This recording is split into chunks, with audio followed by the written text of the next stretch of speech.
iPhone emang keren, tapi kalau cuma punya iPhone doang, kalian akan kehilangan nikmatnya berada di ekosistem Apple. Kita akan obrolin setelah opening berikut. Sebelum masuk ke videonya, gue mau bilang kalau di channel ini gue upload konten apapun yang gue suka. Mulai dari gadget, kamera, fotografi, dunia kreatif, hingga produktivitas. Jadi kalau kalian suka dengan tipe-tipe konten seperti itu, mungkin bisa pertimbangan untuk subscribe. Dan jangan lupa juga nyalain lonceng notifikasi supaya nggak ketinggalan video-video dari gue. Oke, lanjut.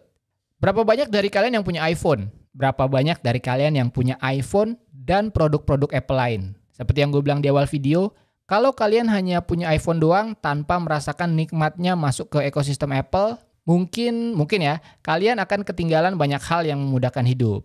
Yes, di video ini gue akan ngomongin Apple ekosistem menurut perspektif gue. Buat yang belum tahu apa itu ekosistem, silakan tonton video-video di YouTube. Udah banyak banget yang bahas tentang Apple ekosistem. Tenang, di video ini gue nggak akan jadi Apple fanboy yang bilang, wah lo harus banget masuk ke ekosistem Apple. Pokoknya Apple paling keren deh, yang lain jelek. Enggak. Justru di video ini gue akan bahas beberapa hal terkait Apple ekosistem yang mungkin belum dibahas video-video lain. Seperti, perlu gak sih masuk ke Apple ekosistem? Manfaatnya apa? Lalu, kapan waktu yang tepat untuk masuk ke Apple ekosistem? Terus, semahal apa sih Apple ekosistem dan Apple ekosistem apa yang gue punya dan lain-lain. Oke, yang pertama, apa itu Apple ekosistem? Gue nggak mau terlalu definitif. Simpelnya Apple ekosistem adalah gadget-gadget dari Apple yang saling nyambung dan secara seamless berinteraksi satu sama lain. Punya iPhone dan AirPods, otomatis nyambung, nggak usah pairing-pairing. Punya MacBook dan iPad, nyambung. Mau kirim-kirim tinggal klik doang, nggak perlu connect-connect dulu. Itu ekosistem. Semua nyambung, semua berinteraksi secara smooth dan seamless. Fungsinya apa? Ya nggak lain untuk memudahkan pengguna. Sekarang masuk ke pertanyaan kedua. Perlu nggak sih dalam tanda kutip nyebur ke ekosistem Apple? Nah, di sini gue akan jawab perlu atau tidak perlu sesuaikan dengan kebutuhan kalian. Maksudnya gimana? Gini. Gadget yang kita pakai mempunyai fungsinya masing-masing yang gue bagi menjadi 3 kategori. Komunikasi, hiburan, dan pekerjaan. Hal inilah yang bisa menentukan perlu tidaknya masuk ke ekosistem Apple atau enggak.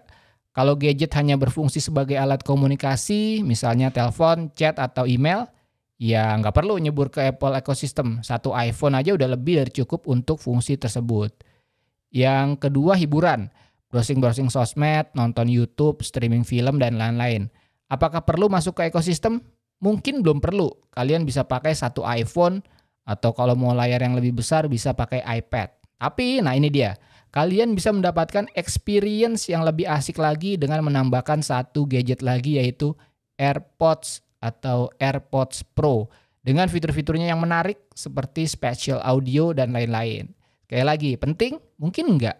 Tapi mendapatkan value yang lebih berupa sebuah experience yang asik. Dan pada saat kalian menambahkan satu device ke device Apple yang kalian udah punya, di saat itu pula kalian telah tercebur di Apple ecosystem. Yang ketiga, fungsi kerjaan. Nah, fungsi inilah most likely kalian akan sangat terbantu banget kalau kalian nyebur di ekosistem Apple. Tapi baik lagi, tergantung jenis pekerjaannya juga. Sebagai contoh, gue ambil kerjaan gue sebagai content creator deh. Dimana gue harus nulis skrip, shooting, editing, dan juga kerjaan-kerjaan administratif seperti kayak balas email dan lain-lain.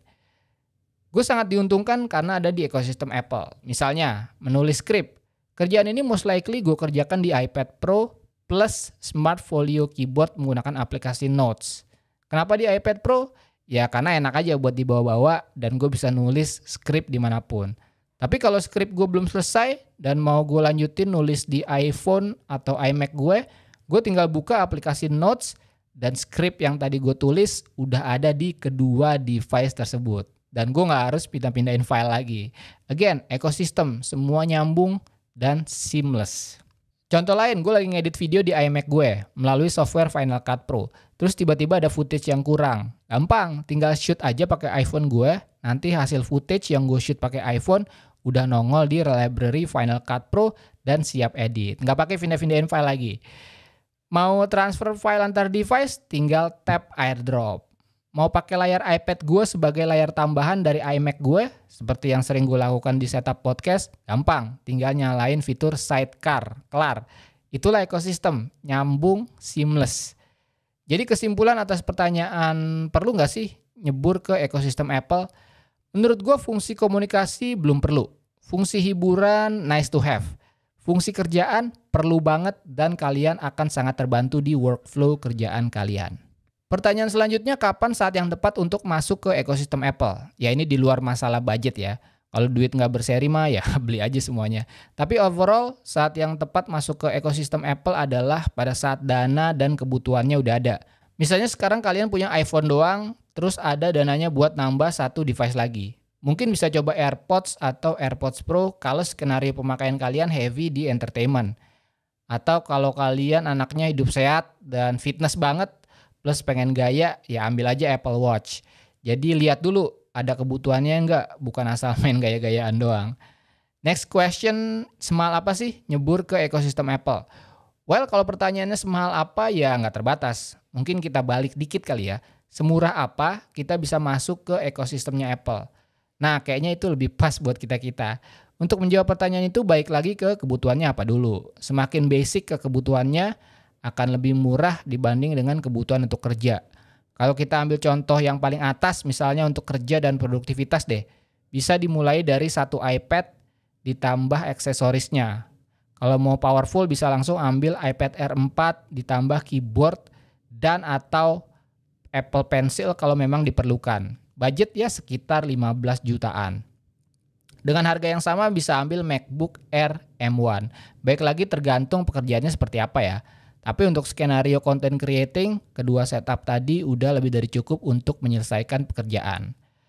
Enaknya produk Apple adalah walaupun mahal, tapi kualitas dan supportnya tetap terjaga bahkan di produk-produk yang telah lama keluar.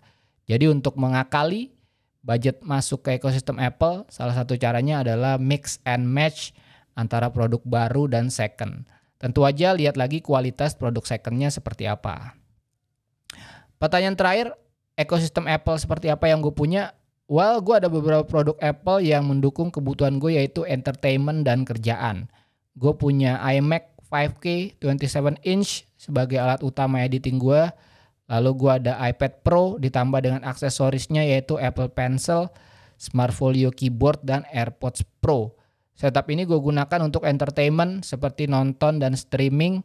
Dan setup iPad ini masih menjadi mesin utama buat gue ngetik skrip dan browsing-browsing untuk riset. Dan berguna banget sebagai mobile video editing. Contohnya pada saat gue road trip akhir tahun, karena iPad Pro plus LumaFusion itu udah cukup banget buat workflow editing video gue. Oh ya, edit video di Lightroom juga gue lakukan di iPad Pro karena dukungan Apple Pencil yang bikin edit-edit foto enak banget. Terakhir gue punya iPhone XS second yang masih dalam proses long term review. Tunggu aja videonya. iPhone ini lebih ke kebutuhan buat posting-posting sosmed, khususnya Instagram, dan juga untuk kebutuhan untuk ngambil footage-footage video praktis. Itu aja paling Apple ecosystem yang gue punya. Gue nggak ada Apple Watch karena memang belum perlu. Gue nggak ada HomePods karena memang nggak ada kebutuhan buat home speaker. Gue nggak punya MacBook karena udah ada jatah MacBook dari kantor. Jadi boleh dibilang setup Apple ecosystem gue cukup efisien untuk kebutuhan-kebutuhan gue. Kesimpulan, ekosistem Apple emang keren, tapi lihat dulu kebutuhan kalian perlu apa enggak. Ekosistem akan lebih bermanfaat kalau menghasilkan output yang produktif, apalagi bisa menghasilkan uang juga. Pertanyaan terakhir, kalian udah nyemplung di ekosistem Apple atau belum? Device yang kalian punya apa aja? Dan hal apa aja yang kalian lakukan dengan ekosistem tersebut? Tulis di kolom komentar. Oke, segitu aja video kali ini. Seperti biasa klik like. Kalau kalian suka video ini, dislike aja kalau nggak suka. Follow Instagram gue Tangan Belang. Cek link di deskripsi untuk informasi lebih lanjut tentang video ini. Thanks for watching. I'll see you next time.